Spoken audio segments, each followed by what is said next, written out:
We have just one race to go after we had an epic race weekend in Qatar for the second to last round of the 2023 season. It was an exciting weekend around the newly resurfaced and upgraded Losail International Circuit, and a weekend that showed lots of twists and turns and had lots of interesting moments to discuss. So let's take a look at the 5 things we learned from the Qatar Grand Prix. Repsol rumours. Let's start by discussing the rumours that continue around who will slot into Repsol Honda for next year. The rumours seem to suggest that Luca Marini will be that rider who will fit into that coveted seat, even though it's not doing very well at the moment, with Rossi, I guess, trading his flesh and blood for an NSR 500, his first championship winning bike. It's probably not actually on the table, but I'm sure he'd love to get that out of the deal. This could be an interesting move for Luca Marini, I think. He did very well this weekend, double podium, one from the sprint, one from the feature, very good qualifying result, all the rest. And so for him to move there is risky for next year, but it does mean that he can kind of break out of the shadow of his brother. So whilst a risky move, he's a capable rider, and I think it could be a good one, particularly obviously if it pays off. If it doesn't, it might mean that he ends up down in the doldrums and struggling and might never be able to find a good seat on the grid again. So a risky move, but it does let him break away from that Rossi shadow, and overall I think the risk could be one that's worth it. Fabio form. You might be expecting me to talk about Fabio Di Giannantonio in this, but we'll get to him later. I'm going to talk about Fabio Quartararo first. He did an excellent job this weekend. I think he was a little bit unlucky in the practice sessions, progressing through to Q2. He didn't manage it. I think there's a couple of yellow flags and things like that, so he had to go through Q1, failed to get into Q2. Again, I think he was caught out by a couple of yellow flags. I can't quite remember off the top of my head. But either way, he started from 13th and did a very good job fighting through the likes of Aprilias and Ducatis to find himself in 7th and 8th for the feature and the sprint. 8th winner. Right, getting on to Digia, as I said before. He's the 8th winner of the season. It was an impressive weekend. I'll be honest, I didn't expect him to take a race win this year, but he seriously had the pace. No one can say that he was particularly lucky. It wasn't like people were caught out by conditions or anything like that. He had the pace. He put it together on the day, and considering it was a double podium this weekend for him, it was a very impressive weekend. Does it make VR46 or Repsol Honda possibly take a look at him and think that he is a possibility for their teams? I'm not sure. It's a bit of a difficult one, but either way, you can't take anything away from him. He had the pace. It was not just some lucky out of the blue win. It wasn't anything weird that led to it. He had the pace. He did an incredible job. He was pushing Bagnaia all the way.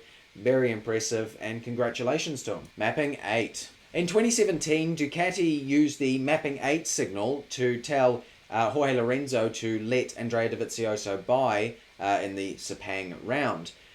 We saw this same message this weekend between Digia and Pecco Bagnaia as they were kind of fighting for the lead. Now, Frankie Carcetti, Digia's crew chief, said that the Mapping 8 signal was used to tell Digia that there were 5 laps left so that he knew to push. And I'm going to choose to believe that that is true, and that Ducati aren't sending messages to Ducati customer teams and Ducati customer riders to try and bend the championship result, shall we say. Anyway, I'd be interested to hear your thoughts down in the comment section below. Is Ducati sending messages to customer teams? Were they trying to get Pecco Bagnaia the championship win this weekend, or at least help him get that title win this weekend? Or was it actually a message, as Frankie Carcetti said, that just told Digia that there were 5 laps remaining and for him to push for the win? Leave your thoughts down in the comment section below. It goes on. The title does now head on to Valencia. However, the points gap is pretty unassailable.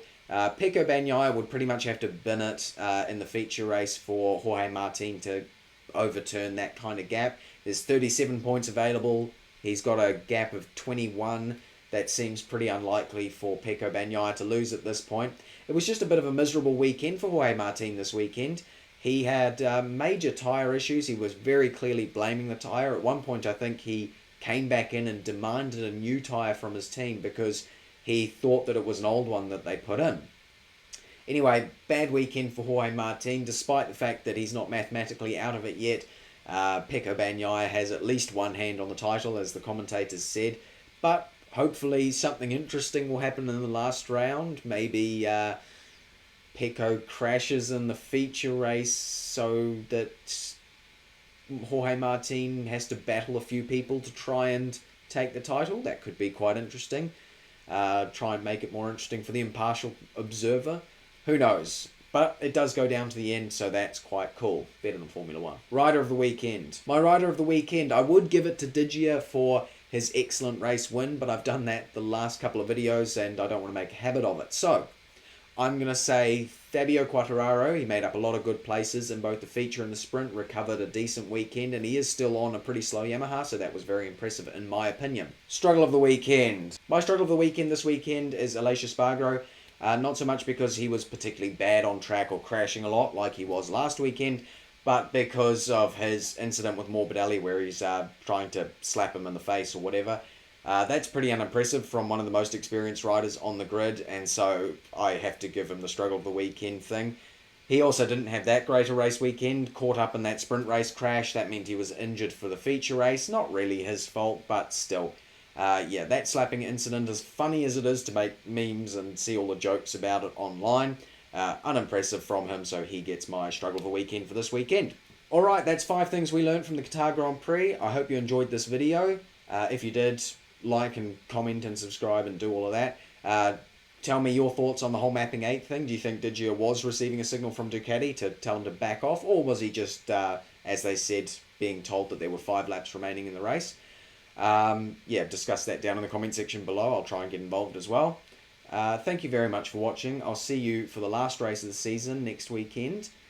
Yeah, thank you very much for watching. Goodbye.